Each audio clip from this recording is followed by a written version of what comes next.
oportuno referirnos, ¿no?, a los informes, a los dos informes que nos han antecedido a este que llamamos el eclipse de la Constitución. En el año 2024 presentamos un informe que titulamos Una década oscura para los derechos humanos, y era un balance de la gestión de Nicolás Maduro, con datos, con estadísticas, con evidencia cierta, que nos marcaban un profundo retroceso en materia de derechos humanos. Lamentablemente las autoridades desoyeron esas recomendaciones. Yo recordaba que en ese momento hablaba a los medios de comunicación y yo les decía que si las autoridades les conectaban el diagnóstico, les sugeríamos que fueran a la parte final, donde hay una serie de recomendaciones y de exigencias que bien pueden marcar una hoja de ruta para la construcción de políticas públicas y revertir la impunidad, la desigualdad y la injusticia imperante y que sigue presente en nuestro país.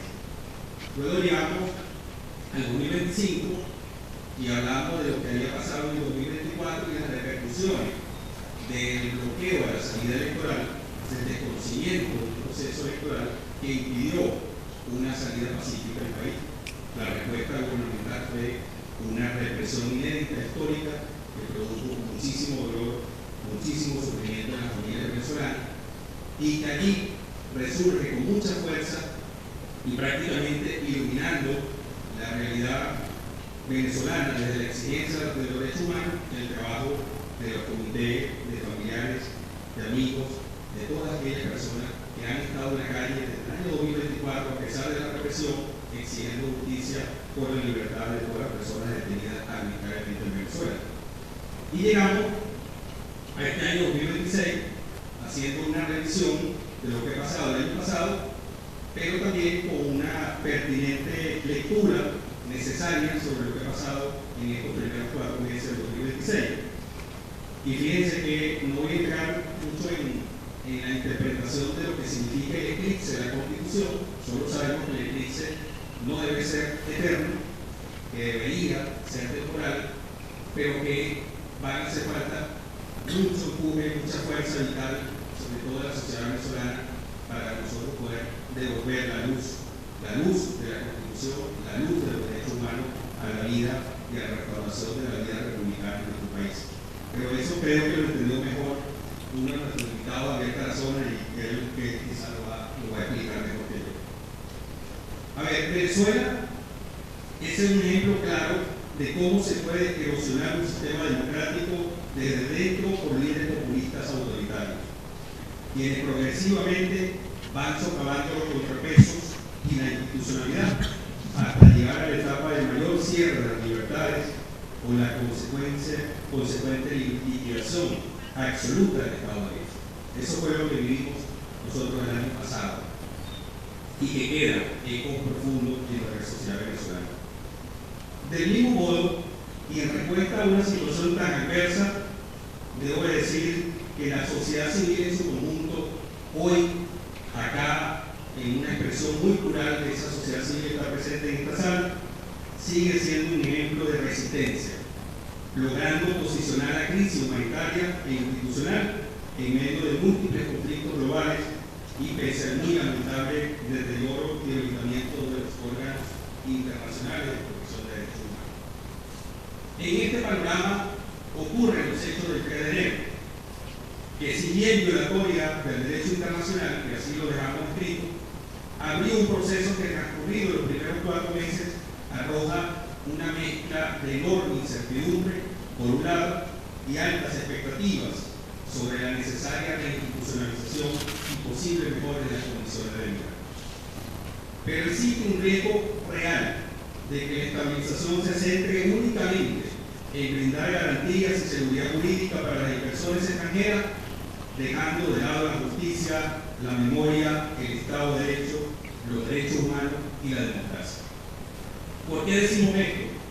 Pues el aparato represivo del Estado permanece intacto, el marco normativo que lo sustenta sigue vigente y las víctimas de graves violaciones de los derechos humanos aún no cuentan con garantías reales de verdad, justicia ni reparación. La situación actual, por tanto, no debe verse como un punto de llegada, sino de partida, un terreno frágil donde todo está por definirse, alcance, la voz e incidencia de la sociedad civil es fundamental para que Venezuela transite hacia un proceso que recupere la vigencia de la Constitución y el Estado de Derecho. Creemos que la estabilidad nacional debe garantizarse mediante la adopción de medidas que contribuyen a superar la grave crisis económica, con foco en el respeto a las conquistas sociales, la preservación del medio ambiente, la justicia social y ambiental, entre otros derechos y aspectos importantes. La estabilización del país solo será posible si existe un compromiso real por parte de las autoridades de avanzar en el desmantelamiento del andamiaje represivo construido a lo largo de los últimos 20 años. Ello debería incluir la derogatoria de leyes, normas y actos administrativos que han erosionado severamente las garantías de los derechos a la libre expresión, a la asociación y a la reunión pacífica, y el fin del empleo del sistema de administración de justicia y de los órganos de seguridad para la persecución de la disidencia política y el control social. Venezuela enfrenta una crisis estructural de derechos humanos. Las olas represivas recurrentes, documentadas por organizaciones acá presentes, por organismos multilaterales, han incluido limitaciones graves a las libertades civiles y políticas, ejecuciones extrajudiciales, detenciones arbitrarias, desapariciones forzadas, tortura y trato cruel que están hoy debidamente registradas en el informe 2025. Todo ello como parte de una política de Estado de represión y persecución sistemática contra la disidencia o contra quien es percibido como disidente. La crisis económica crónica, caracterizada por la hiperinflación histórica, colapso de servicios públicos, escasez de bienes básicos y deterioro de la infraestructura, ha socavado de manera dramática los derechos económicos, sociales, culturales y ambientales, vulnerando las garantías a la alimentación, a la salud, la educación, el trabajo digno, la vivienda y en general el derecho a una vida adecuada. En Provea hemos insistido en que un genuino proceso de recuperación de la democracia y de respeto a los derechos ciudadanos solo será posible si se atiende con urgencia la enorme deuda social del Estado venezolano.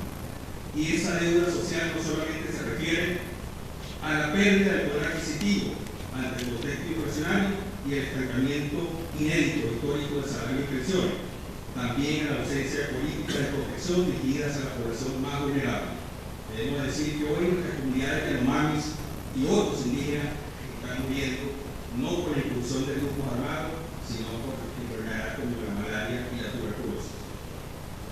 No hay un reto más importante en este momento y en los meses siguientes que impulsar un proceso de reinstitucionalización. Recuperar la separación e independencia de los otros poderes públicos de las directrices del Ejecutivo Nacional, como lo asienta la Constitución, es fundamental para garantizar esta estabilidad de la que mucho se habla. Y los primeros a reconstruir serían el Poder Judicial. Y no estamos hablando de una simulación de una transformación judicial, estamos hablando de una reforma transparente y sincera, y eso no lo estamos viendo sobre la mesa. Posteriormente, la reestructura del poder electoral, ambos subordinados al poder ejecutivo y al partido de gobierno en este momento. Así podría comenzar una etapa fecunda, con miras a reconstruir derechos ciudadanos y echar las bases para crear condiciones hacia unas elecciones razonablemente justas y transparentes. Solo entonces podrá surgir un gobierno que represente a los venezolanos y dirija el proceso de transición hacia un sistema democrático. La lucha por la reconquista de los derechos y la democracia es de largo aliento y no solo implica el cambio de las personas o partidos políticos en el poder. Debe buscar que las instituciones, además de atenerse a lo establecido en la Constitución, tengan la capacidad de responder de forma efectiva a la demanda de la Constitución. Por tanto, acompañamos y elevamos nuestra voz por la exigencia de la liberación plena, incondicional e inmediata de todas las personas que se encuentran hoy día privadas ilegítimamente de libertad. La ley de amnistía, desafortunadamente, no fue suficiente para lograr esto porque ha excluido a muchísimas personas y su aplicación ha sido discrecional y arbitraria. Resulta claro, con base en lo descrito acá, que el papel de la comunidad internacional, y aprovecho la presencia de importantes compañeros del cuerpo diplomático, en contrapartida con el enfoque unilateral de los Estados Unidos, puede resultar determinante en Venezuela para construir un futuro acorde de valores democráticos y estándares internacionales de respeto de derechos humanos. Nuestro mensaje en este mayo de 2026 es claro y rotundo y está escrito en nuestro informe. Es retomar el camino de la Constitución para garantizar el respeto de los derechos humanos. Además de los retos que exigen en el momento, en función de garantizar la soberanía y la autodeterminación sobre nuestro destino, debemos dejar claro lo siguiente: ningún proceso de liberación económica sin libertades democráticas, participación ciudadana y transparencia puede ser consono con principios básicos de derechos humanos. Asimismo, ninguna democracia liberal con libertades ciudadanas es tal si el modelo económico se impone pasando por encima del derecho de las personas. Se está construyendo un modelo sobre la primera premisa, y esto puede derivar que este nuevo momento político sea más bien un camino a la democracia autoritaria. Estamos seguros que no es lo que pide y clama el pueblo venezolano. Las decisiones en materia económica marcan una transición hacia un modelo más ordenado, pero no necesariamente más transparente y menos aún respetuoso de los derechos humanos. Hasta el momento no se puede afirmar que las instituciones se encuentren en un proceso confiable, sostenible y efectivo para transformarse y así cumplir con independencia su mandato constitucional. Esta transformación no tiene en el poder su principal aliado. Al contrario, este ralentiza y distorsiona el proceso que se vive actualmente en el país. Es una misión de la sociedad civil y dentro de ella, lógicamente, de las organizaciones de derechos humanos, impulsar que se restablezca la vigencia de la Constitución. El principal reto para ello es la capacidad que tengan las organizaciones sociales, sindicales, de derechos humanos y las organizaciones políticas para que, pese a sus diferentes prioridades y mandatos, puedan articular sus demandas y coordinar una lucha común por la democratización. Y en ese sentido, necesitamos asegurarnos de que cada organización preserve su identidad, su autonomía e independencia, que cada cual desempeñe su rol de la mejor manera. Repito hoy acá algo que suelo decir casi que todos los días a mi compañero de programa: los tiempos difíciles no eximen de hacer las cosas bien.